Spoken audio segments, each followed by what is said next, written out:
After an exciting weekend with talks, with music, and of course with all the amazing art pieces, we are now coming to the closing ceremony of VRHAM 2020. We will be awarding the People's Choice VRHAMie, we will be experiencing a beautiful concert, and to kick off the evening, the initiator and artistic director Ulrich Schrauth will be welcoming his guests for his panel, Let's Get Virtual, Limits and Opportunities of Virtual Festival Formats. Enjoy. Hello everyone, welcome to the last day of our VRHAM Virtual Festival.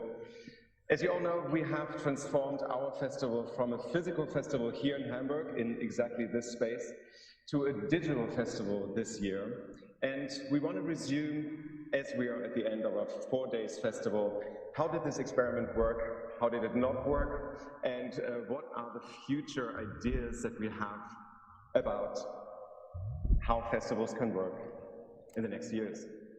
So with me are Atkin. Mark works for the CPH Docs Festival as curator for immersive arts. Judith Guez from Laval Virtual, Recto VRso, and Michel from Venice Biennale. Hello everyone. Hi. So what we find very, very interesting is, Mark, you had to transform your festival within 3 days into a digital version. Judith, you had a little more time, but not really a lot. Now, VRHAM had a little more time too, and we're on at the moment. And Michel, you still have a little time to go. So, Mark, let's start with you. And tell us a little about CPH Docs, what you do there as a curator, and how this year's festival actually worked out. Yeah, so I'm the curator of CPH Interactive, which is the immersive exhibition that takes part as part of CPH Docs. Anyone who's been to CPH Docs will be aware that it's a documentary festival, so there's films and live events, etc. But really, it's very much on the art end of documentary. And the director, Tina Fisher, comes from the world of fine art. And so it's her kind of sensibility is felt throughout the whole of the festival. And there's quite a lot of artist-led work, and we have artists as guest curators, etc. And so when it comes to the exhibition itself, there's a lot of artist-led work in that exhibition. And I also curate the Art Technology Change Conference that happens every year as part of Docs. And this is where we can talk about art practice and how technology is influencing that, and about the connections between art and activism. And I also am head of studies of the CPH Lab, which is our program for bringing together creative technologists and artists to develop new forms of expression in documentary. So there's three parallels. Look at the trailer of the festival of this year. So just have a look.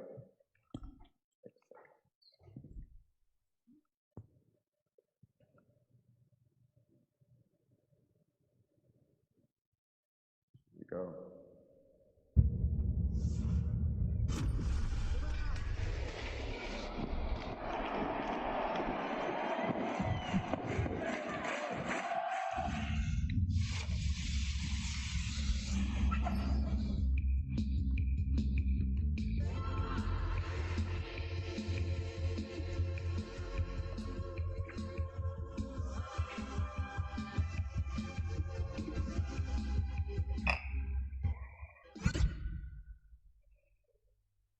Yeah, right, so that's the trailer for the festival was supposed to happen, right? Exactly, so that kind of tells you a lot anyway. It tells you a little bit about the nature of the festival, but it also, I mean, it looks kind of cool and it looks a bit arty, doesn't it? But it doesn't say anything about online whatsoever. And that's because, well, as you said, we had 6 days actually to get the festival online. We're in this really strange position before making that decision, where we felt we can't be responsible for bringing the virus to Copenhagen. We can't ensure the safety of our delegates if we put the festival on. But the Danish government at the time was saying it's up to each individual organization to make their own decisions. And this was just sort of the middle towards the end of, it's the middle of March, you know, and just maybe 2 weeks before that, Berlin had been happening and people were having normal meetings there, and the lockdown wasn't being felt internationally. And we were thinking, well, if we cancel the festival, we're going to be in breach of many contracts that we have. That could spell financial disaster for the festival. If we don't, we could put ourselves in this terrible position that we couldn't live with. So we'd sort of made up our minds that we would have to do that and face the consequences. And then the Danish government decided to close the borders, and they took decisive action, and thankfully that really that dictated how we behaved then. It was obvious we couldn't have the event the way we had planned, but we thought we just can't cancel it because 6 days to go, we were all kind of pumped and primed, and we just thought we didn't want to let everyone down. And we thought we'll get as much as we possibly can and put it online. So what we ended up with was an online event that wasn't planned to be online. And we'd spent years always thinking, well, we should do more online, you know, the way many festivals do. But we'd never given ourselves the time to plan what that would be. So here we are doing it kind of on a daily basis, making decisions about things, you know, what do we keep, what do we put online? What platforms are we going to use? Let's try this. Oh, that didn't work very well, let's try this. You know? But in the end, it worked out much better than we ever imagined. We had loads of people coming to the conference program, which normally would be for 200 people. We had 5,000 people. Yeah. We used kits, you know, that we had done previously to a broader audience in Denmark itself. And there are many things that we will retain going forwards. Like we will not go back to doing it in exactly the same way that we did. We're definitely going to talk more about that in a minute. Judith, tell us a little about Recto VRso and your work at Laval Virtual, please. Yes. So yes, I worked in Laval Virtual, and I created the artistic festival, an art and VR festival. So I created this festival 3 years ago, so it's our third edition this year. And Recto VRso artists, but also researchers, students to explore each year thematic.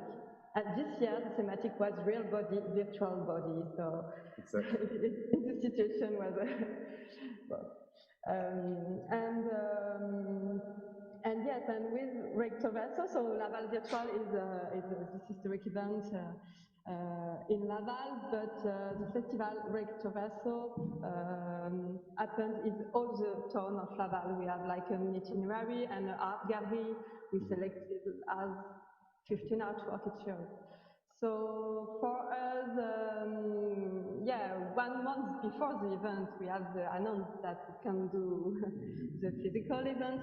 And in the past, we have 1 month before the event, we have all set. Yes. So we have the speaker program, we have all what already done. And for me, for Recto VRso, we have the artist was selected, we had our catalog for the exhibition, we had all. So the decision was, okay, we must do something in virtual. And with Laval Virtual, with all the things in Laval Virtual, we test a lot of things, a lot of platforms also, to decide to keep at least the conference program and Recto VRso in way. And also we are really, we really want to also keep the network moments also, because in Laval Virtual we have a lot of people come each year, and we really would like to have this international network. So we decided to use the platform VRHAM. Okay. VRHAM is like professional Second Life rendering. You create your avatar and you can with your PC, so it's very accessible for everyone. You can see your Mac, what you want, and even there are a beta test with VR, you can also go inside. But for us, the goal was very to to have a lot of people who can come. Should we have a look what that looks like? Yeah. Yeah? Here we go.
So what we saw here was most of the conferencing part, but you created a whole art installation, which looked absolutely amazing. I saw parts of it. So maybe you can tell a little about how you conceived. Yeah, because here it's in the Laval virtual world. So for me, the festival, I have decided with Recto to do like a multi-platform festival.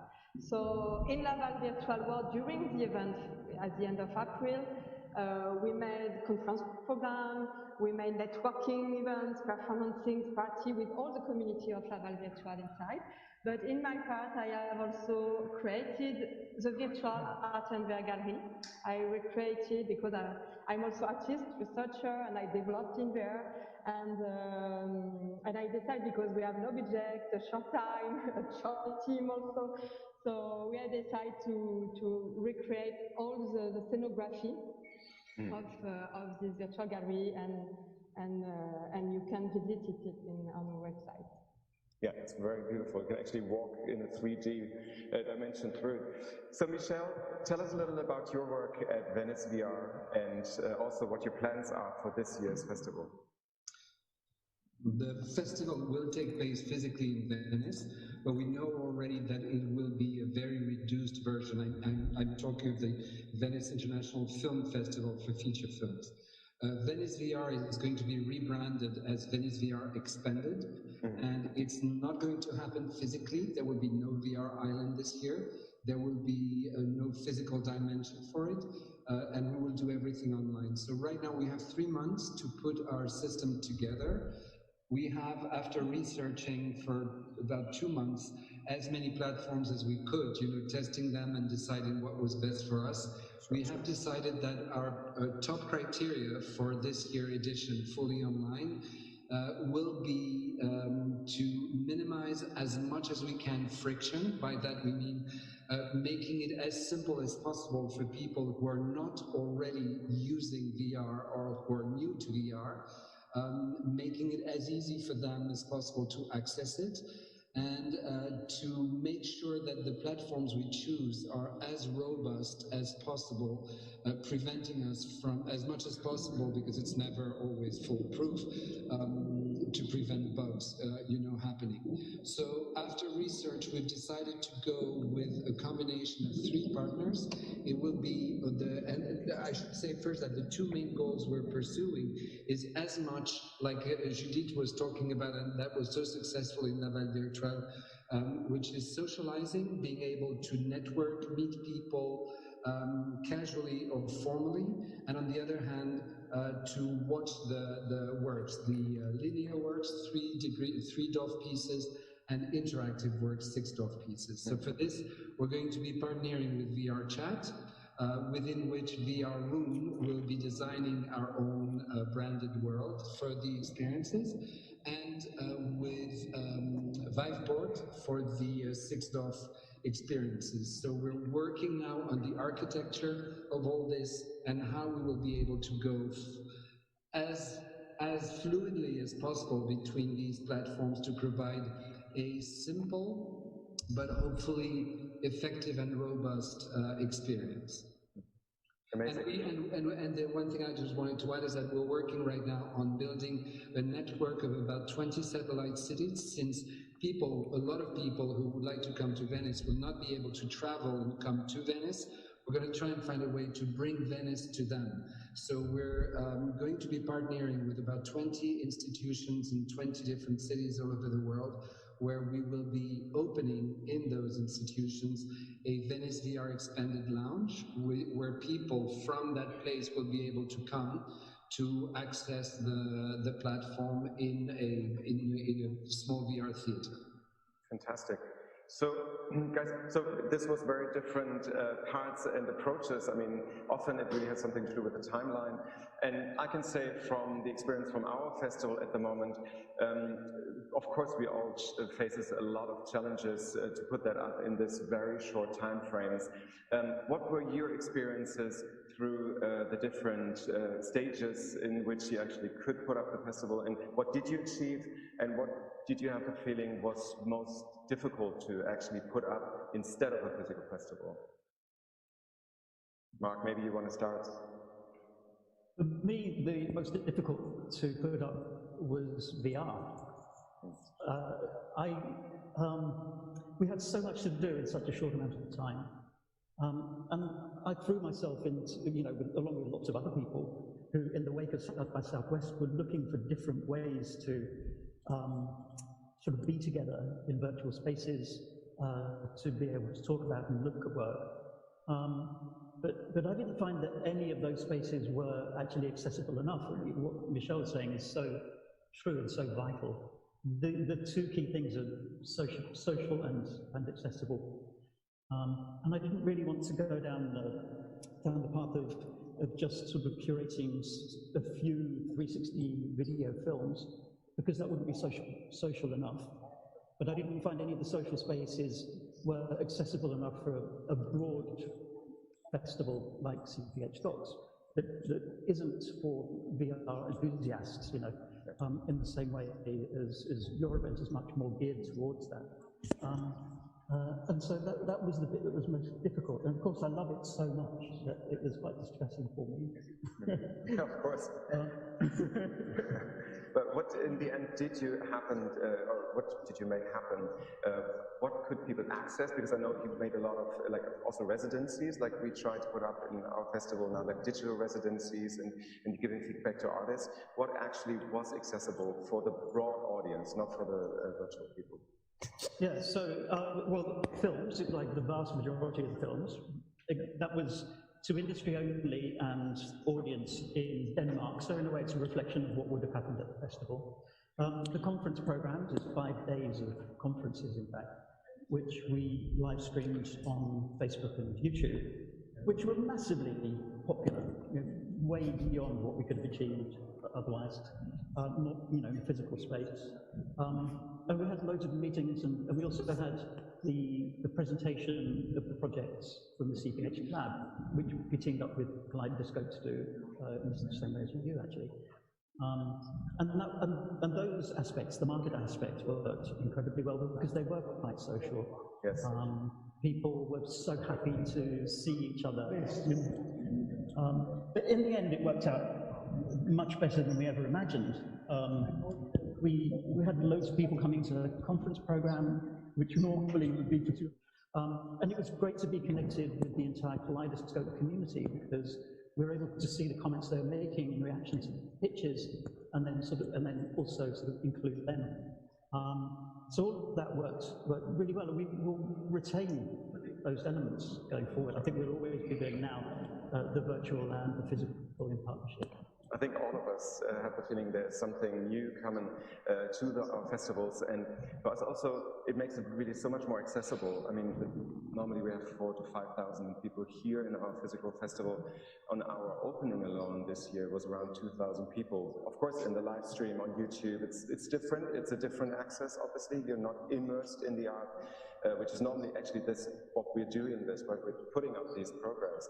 So, Judith, you really chose a very different path, and I admire that very much because you really created your own 3D gallery. I'm so sorry we couldn't really showcase any of this, but everyone can check it out on your website, the Recto. So you can actually, on your 2D computer, you can move through the virtual space, through the 3D space, and you can see a glimpse of what the artist installations would have looked like. Tell us a little about the process and the work with the artists. Were they very open to do that with you, or were there a lot of constraints? Yeah, so but we decided very quickly, and first we hadn't the time to create with each the 16 artworks and artists. So the artist was really appreciate this initiative to do that. But yeah, for me, it was like I readapt my job for 1 month because one day I code the interaction, one other day I was. You're lucky you can do that.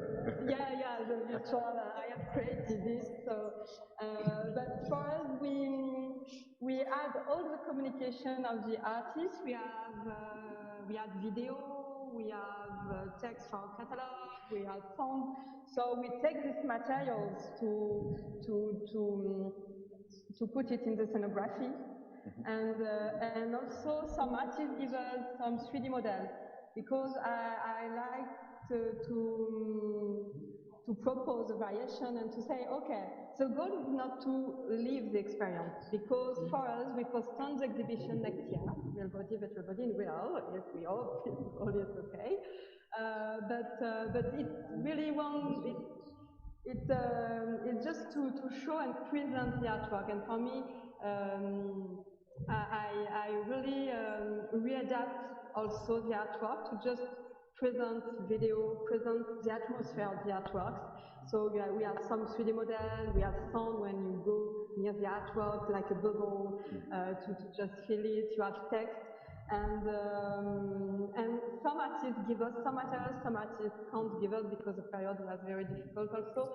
So it's okay, but it's like we curate a space, we do scenography, and for us it's important, and we work with all them to develop it after. And we decide also to have 2 ways for visit this gallery during the festival. So a video, just a video, a 3-minute video, and an interactive gallery you can have in the website, WebGL gallery. So it's a simplified version. But we also worked about a virtual reality version.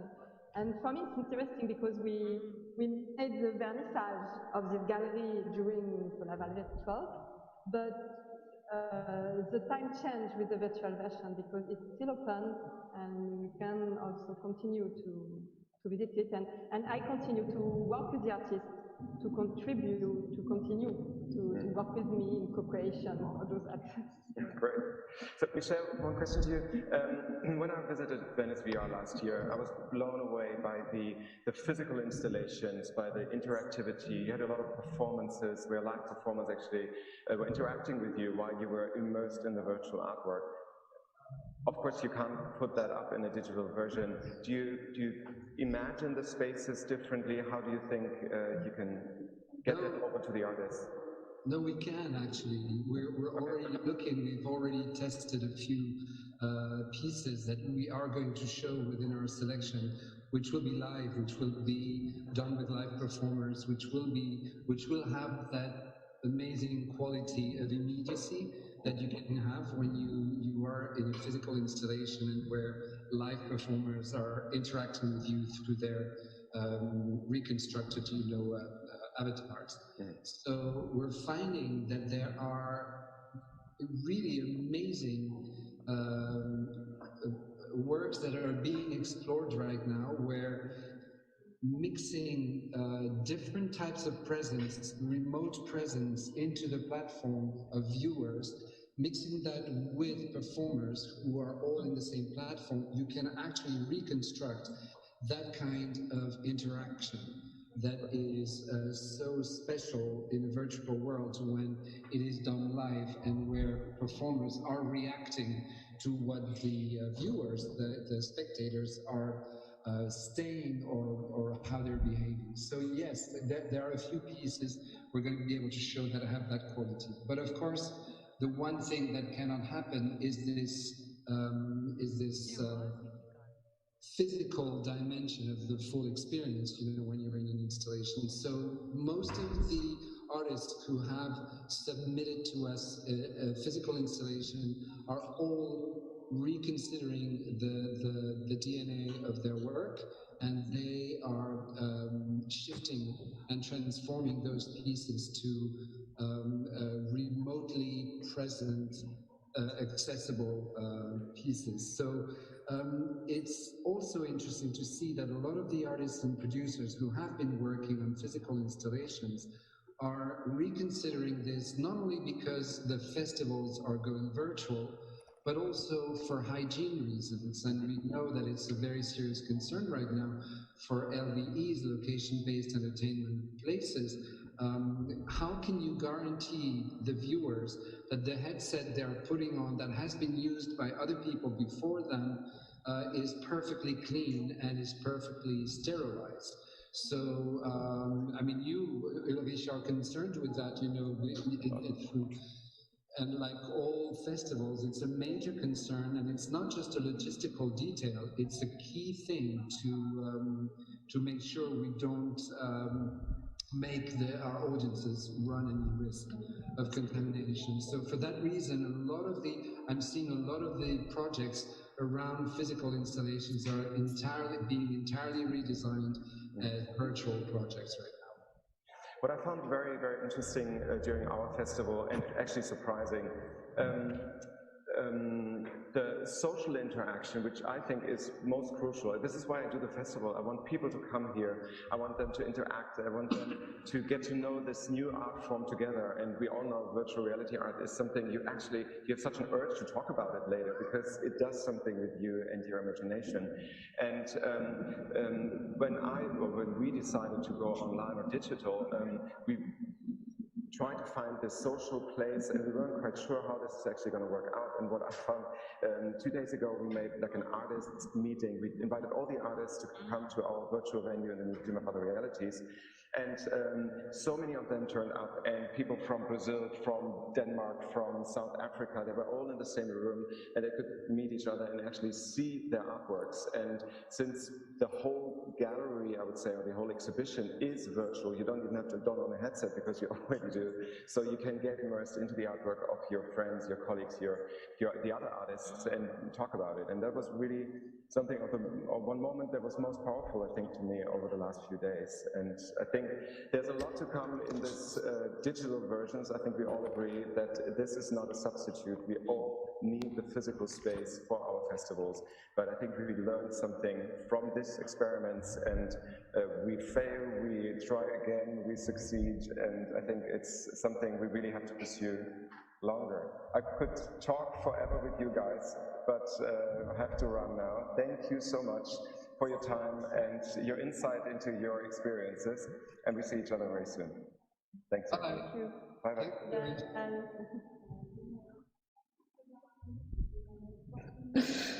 Thank you so much, Judith. Thank you, Michel. Thank you, Mark. And of course, also thank you, Ulrich, for this fantastic talk and for your great insights. I am very curious to see where this journey will lead us. Exactly, it's going to lead us for now. It's going to lead to the People's Choice Award.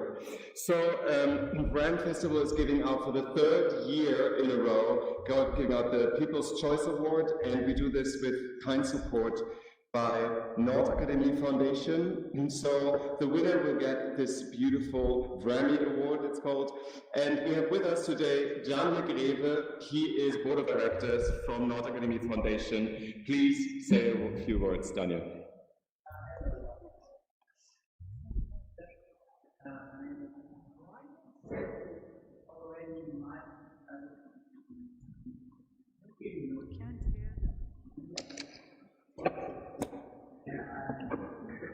Wait 1 second, we're just gonna fix the sound.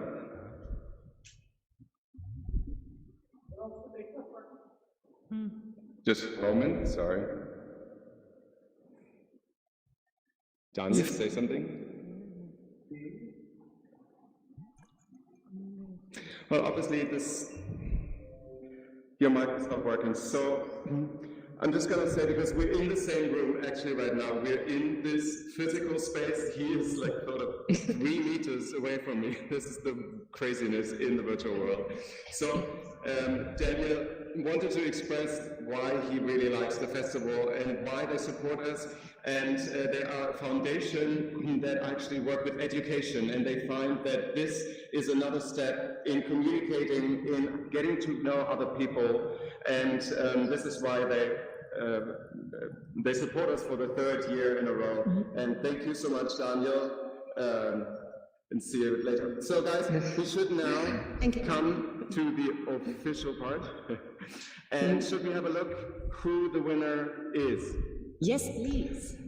The winner of this year's People's Choice Award, where people could vote on our website, is going to be Gravity VR. Ooh. And we have with us now Fabito Richter. Come join us. Come on stage. Come on stage. Please say a few words. Congratulations. Cheers. Fabito? Go for it. I don't think I hear you, Fabito. Can you hear me? Okay, yes, I hear you perfectly. No, we would like to, first of all, to thank Ulrich and your team for this amazing event, and how you could put up in such short notice such an amazing thing. It's rare times that you can feel that you are part of history, and I'm sure that history is being written right now, and I'm really honored, and Fabito, I'm sure, is too. Gravity VR is an experience that deals in about points of view. You have a groundless world where 2 brothers are falling. One feels that he's just flying around. The other tries to gather facts and science to understand the fall and to prevent the crash. Although it's done in a very logical way in Gravity VR, we know that in real life, not paying attention to science can have very dangerous consequences. So I just would like to use this historical moment as well, we standing in this stage, right, Fabito? It's here in Brazil, we just have a president that is denying science, and thousands of people will die because he's just dealing as a simple flu. And I just wanted to use every space, because we have to do it virtual or real to denounce it. Well, thank you very much. Thank you guys. Thank you. Congratulations again. Thank you. Yes, perfectly. Congratulations again, Fabito. Thank you very much. Thank you very much. Well, what I said was that this is the first time we're showing Gravity VR to the public, so this prize feels very special for us. That's it, guys. Thank you very much. Check it out. Thank you, guys. You can see it until... Fantastic. You can see it until 4th of August. Our exhibition will be online. So make your way. So now we're going to have a very, very special event as closing of our festival. We're going to have a concert in a moment, which is a cooperation with Schleswig-Holstein Music Festival, a very big music festival here in Hamburg, a classical musical festival. And now we're going to have the musicians on stage. We need some moments to prepare. Please bear with us, roam around a little. We'll be back very soon. And congratulations again to the artists. Congratulations. Thank you very much. Thanks. Thank you. See you very soon. See you, bye.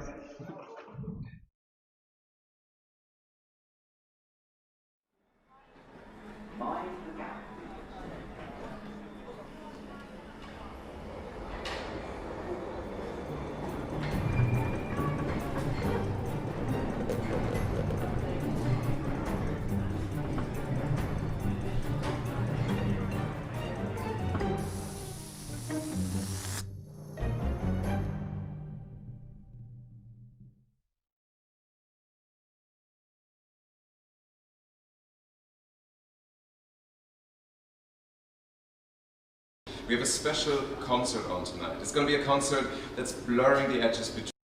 Welcome everyone.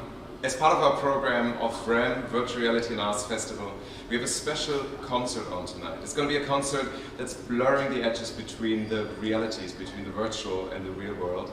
It's a cooperation together with Schleswig-Holstein Musik Festival, and with me is Liam Byrne. And welcome to VRHAM Virtual. Thank you. Liam, please tell us what kind of concert is going to be tonight. So I, along with 4 colleagues from the Ensemble of Podium Festival in Esslingen, are going to be presenting a new arrangement of Donneke Dennehy's piece Tessellatum. It was originally written for myself and the violist Nadia Sirota in 2015, and it involves many, many layers of similar sounding string instruments. And so we've worked out a version for violin, viola, viola da gamba, cello, and double bass. Great. And Liam, your instrument is the viola da gamba. Yes. How did you come to learn such an instrument? I was originally a double bass player, and I went to music school when I was 18 to become an orchestral musician, but as I was getting a little disenchanted with that idea, I kind of fell in with a group of people who played other historical instruments, and they convinced me to take lessons on the viola da gamba.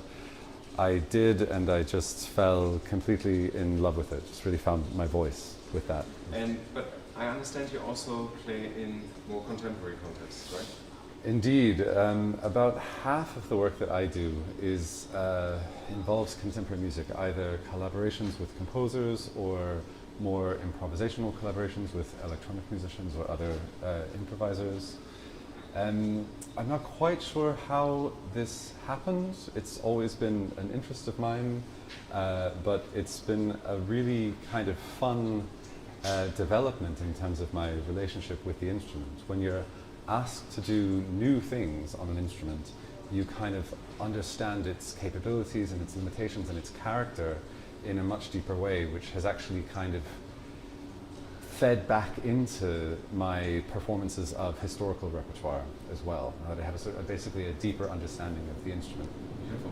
What is the company you're playing with tonight? So we have violin, viola, cello, myself, and double bass.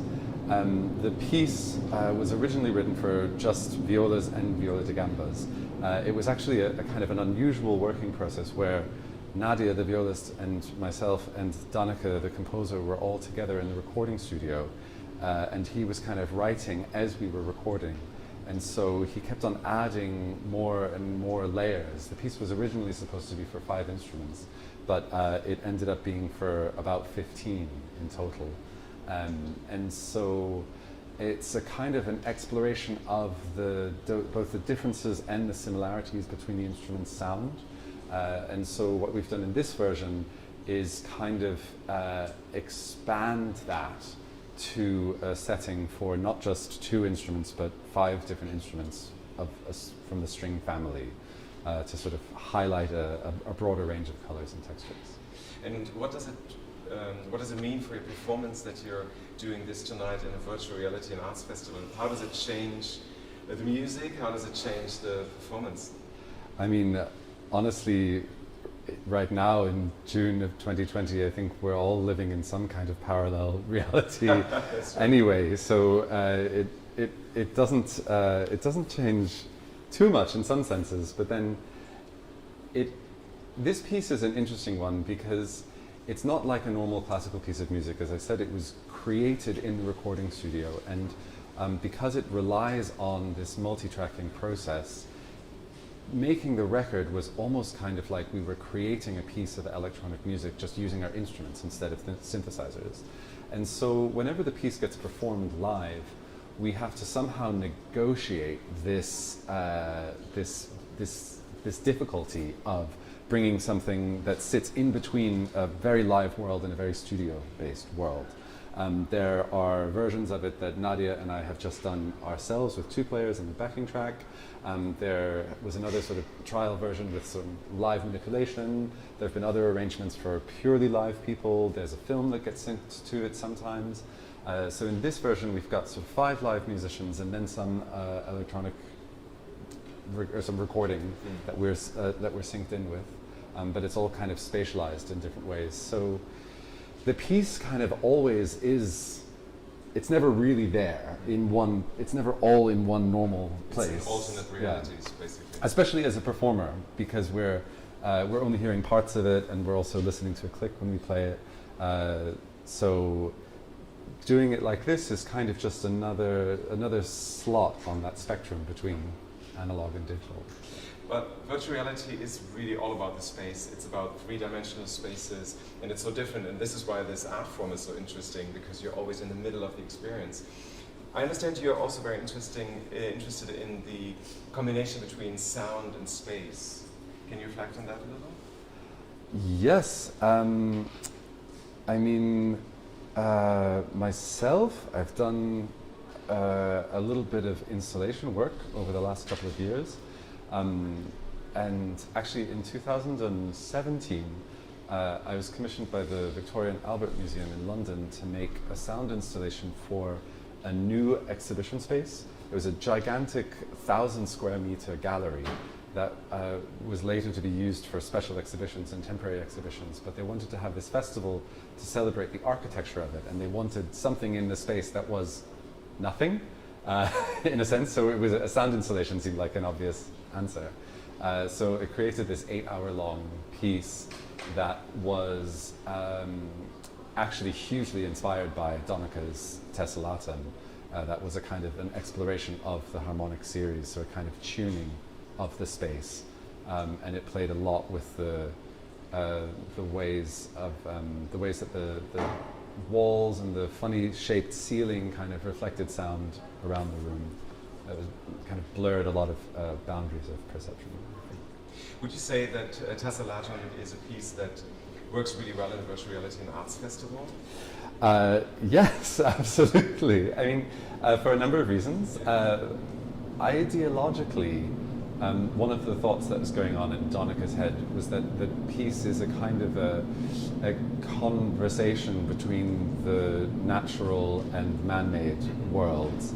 And this actually plays out in a really specific technical way in Donnacha's composition, because he uses the normal Western scale, which is the man-made world, but then he also incorporates some pitches that reflect the way that sound resonates in nature, so the natural world. To try and just briefly cover it, basically every single sound, every single tone is made up of a fundamental tone and a whole series of overtones. And musical tones, or any tone that has a really distinct pitch, are made, in that case it's even more so. And the overtones start at the fundamental, the main note that we hear, and they get very high very quickly. But and a lot of them are beyond really the range of human hearing, and a lot of them are also very quiet. But it's the patterns of these overtones and the various volumes of the different overtones along this series, this harmonic series, that gives each individual sound its character. So the reason a clarinet sounds different than a violin is that the overtone series of a clarinet has different emphasis than the overtone series of a violin. So what Donnacha does is he takes pitches from this harmonic series, from the first sort of 12, or no, for the first 13 notes in this harmonic series, and some of those higher notes have really sort of funny tunings that differ from what we are used to hearing in Western classical music.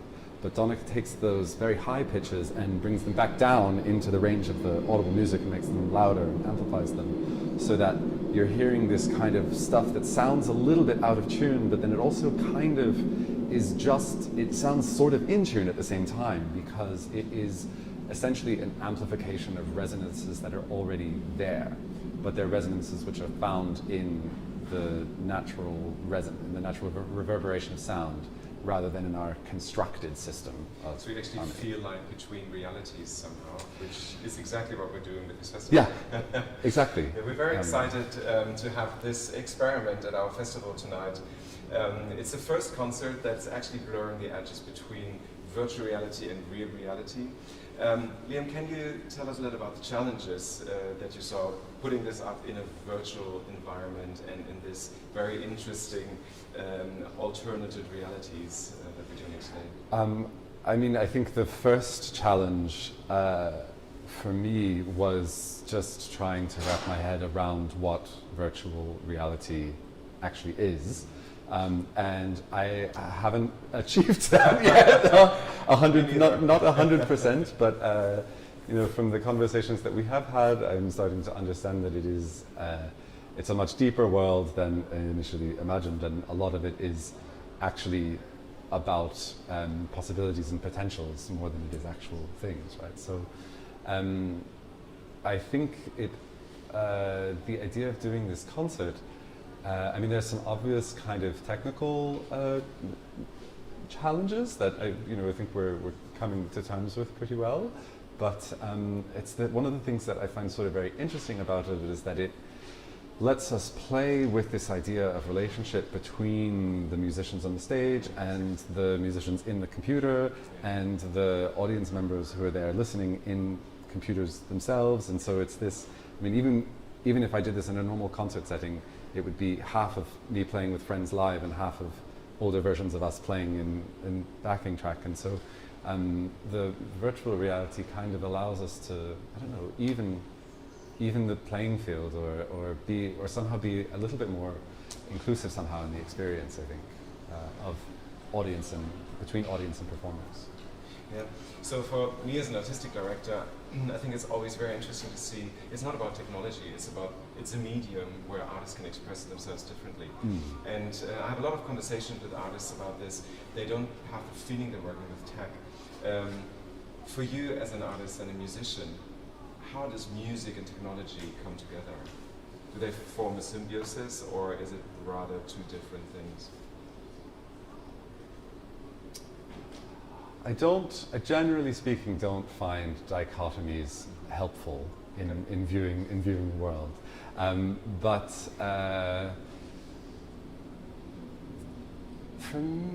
So I guess maybe a short answer, symbiosis.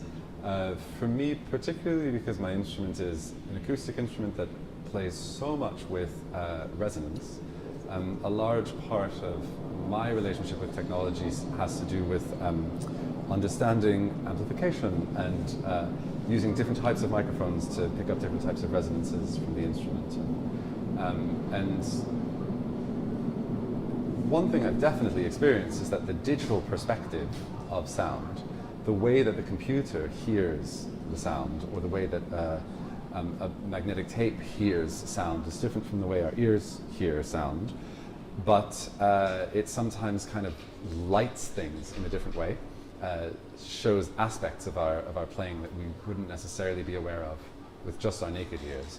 So for me personally, and I know for a lot of other string players this is the case, the act of performing more amplified and performing a little bit more with computers has given us a sort of deeper perspective on the sounds that we're actually producing. But we live in very challenging and very special times at the moment. What's next after VRHAM? What's your next project? What's coming up? After VRHAM, I'm kind of putting on a completely different hat, and I'm going back to the 17th century. I am doing this kind of domestic music making practice that is based on a 17th century English repertoire of music for the viola da gamba called the lira viol. And it's for an instrument that's played by itself in a variety of unusual tunings. And it's not something we see on concert stages very often. It's kind of more private music making. But it's something that the famous diarist in London, Samuel Pepys, did a lot. He was writing in the 1660s and 1670s. He's an incredible source of information for us about life in London in those days, and of course during the time of the Great Plague in 1666. And Pepys writes a lot about playing the lira viol alone at home. So I'm working on a kind of like self-documentation of this domestic process of of this kind of 17th century repertoire. So it's other end of the spectrum. So it's great.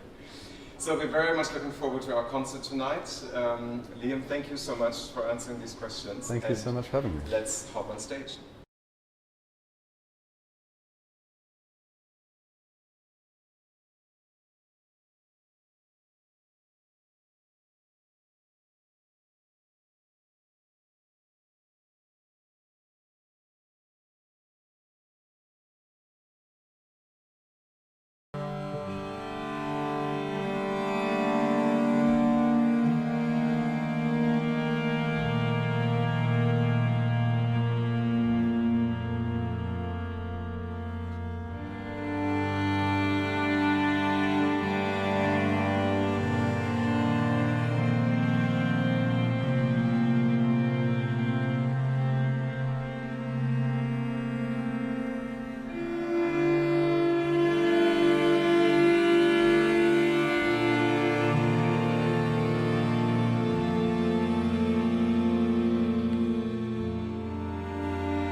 Thank you all so much for this beautiful concert. I think it's the perfect ending for our virtual edition of VRHAM Festival 2020.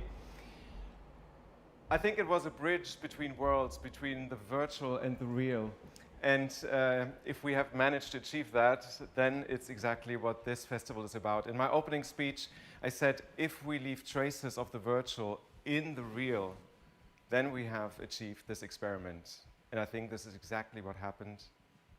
I thank you all very much, and I'm looking forward to seeing you here at VRHAM Festival next year. Thanks a lot.